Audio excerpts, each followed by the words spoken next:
ഒരുപാട് യാത്രകൾ ചെയ്തിട്ടുണ്ട്, ഒരുപാട് രസകരമായിട്ടുള്ള മുഹൂർത്തങ്ങളും ഒക്കെ ഉണ്ടായിട്ടുണ്ട്. അതിൻ്റെ കാണിക്കല് പിഷാരടിയാണ്. അപ്പം അവനാണ് അതൊക്കെ ഓർമ്മ ഉണ്ടാവുള്ളൂ. നീ തന്നെ പറഞ്ഞു.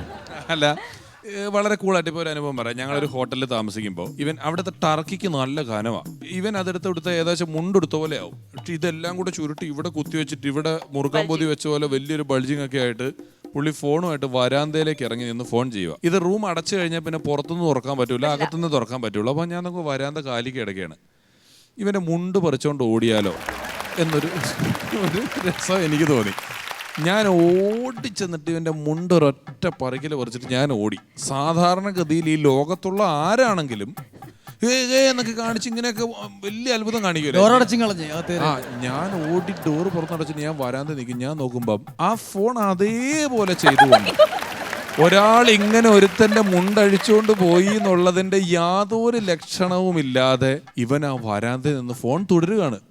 ഞാൻ ഓടി തിരിഞ്ഞു നോക്കുമ്പോൾ മിണ്ടിക്കൊണ്ട് എനിക്ക് കുറച്ച് പേടിയായി. ഇവൻ തുണിയില്ലാണ്ട് നിന്നിട്ട് ഇനി ആഹാരം പിടിച്ചിടിക്കുമോ, നമ്മളെ കംപ്ലൈൻറ്റ് പറയില്ലേ എന്ന് ഓർത്ത് ഞാൻ ഇടാന്ന് വിളിച്ചു. അപ്പം ഇങ്ങനെ വെച്ചിട്ട് പിന്നെയും മിണ്ടിക്കൊണ്ട് ഞാൻ തന്നെ പോയി അവനെ മുണ്ട് ചുറ്റി അത് തിരിച്ച് അതുപോലെ കുത്തി കൊടുത്തിട്ട് ഞാൻ എൻ്റെ പാട്ടിന് പോകുന്നു. പുള്ളിക്ക് അതൊരു വിഷയമേ അല്ല. ഈ നീളം വരാന്ന് പറഞ്ഞപ്പോൾ തന്നെ ഒരു വിദേശത്തൊരു സ്ഥലത്ത് ചെന്നപ്പോൾ ഞങ്ങളുടെ റൂം ഈ ലിഫ്റ്റിൽ നിന്നൊരു 5-6ാമത്തെ റൂമാണ്. ഞാൻ ഈ ലിഫ്റ്റ് വന്നു വാ എന്ന് പറഞ്ഞ് മുറി പൂട്ടി ഇവൻ ഇറങ്ങുമ്പോഴത്തേക്ക് ഞാൻ ഈ ലിഫ്റ്റിൽ കയറി ഞെക്കി താഴത്തേക്ക് പോയി. ഞാൻ എത്തുന്നതിന് മുമ്പ് എത്താന്ന് ഓർത്തിട്ട് ഓടി ഇറങ്ങി ഒരു നില. എന്നിട്ട് ഇവൻ കാത്തു നിന്നു ലിഫ്റ്റ് എത്തുമ്പോഴത്തേക്ക്. അപ്പോൾ ഈ ഹോട്ടലിൽ ഇങ്ങനെ 2 ലിഫ്റ്റ് ഉണ്ട്. ഒരു ലിഫ്റ്റ് ഇങ്ങോട്ടും ഒരു ലിഫ്റ്റ് ഇങ്ങോട്ടും ഉണ്ട്.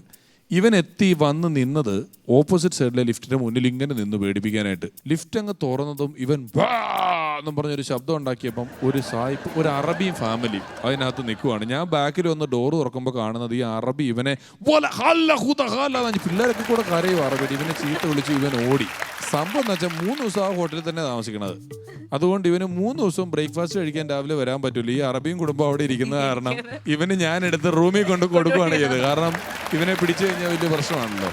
പിന്നെ ഉണ്ട് ഈ ധർമ്മന് ഞങ്ങൾ US പരിപാടിക്ക് പോയാൽ നമ്മൾ 40 ദിവസം കൊണ്ട് 15-20 പ്രോഗ്രാമാണ് അവിടെ പല സ്ഥലങ്ങളിൽ ചെയ്യുന്നത്. ഇന്നൊരു ദിവസം അവരുടെ അടുത്ത് താമസിച്ച് അവിടെ പരിപാടി ചെയ്ത് ടീം മുഴുവൻ അടുത്ത സ്ഥലത്ത് പോയി താമസിച്ച് പരിപാടി ചെയ്ത് അങ്ങനെ. അപ്പോൾ ഇന്ന് നമ്മളിപ്പോൾ ചെന്ന് താമസിക്കുന്നിടത്ത് നമുക്ക് ഒരു 302 റൂം. ഷോ കഴിഞ്ഞ് നമ്മൾ നേരെ വേറെ ഹോട്ടലിലോട്ടാണ് ചെല്ലുന്നത്. അവിടെ നമുക്ക് 405 റൂം.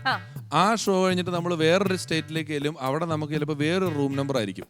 ഒരു 10 ദിവസമാകുമ്പോൾ ഈ റൂം നമ്പറുകളെല്ലാം കൂടെ ഓർത്ത് വയ്ക്കൂല. ധർമ്മൻ്റെ കയ്യിൽ നിന്ന് കംപ്ലീറ്റ് പോകും. കാരണം നമ്മൾ മിനിഞ്ഞാന്ന് താമസിച്ച റൂം നമ്പർ ആയിരിക്കും ചിലപ്പോൾ മനസ്സിൽ, നല്ല നമ്പറൊക്കെ ആയിരിക്കുമല്ലോ, ചില ഓർമ്മയുള്ള നമ്പറുകളിൽ പോകും.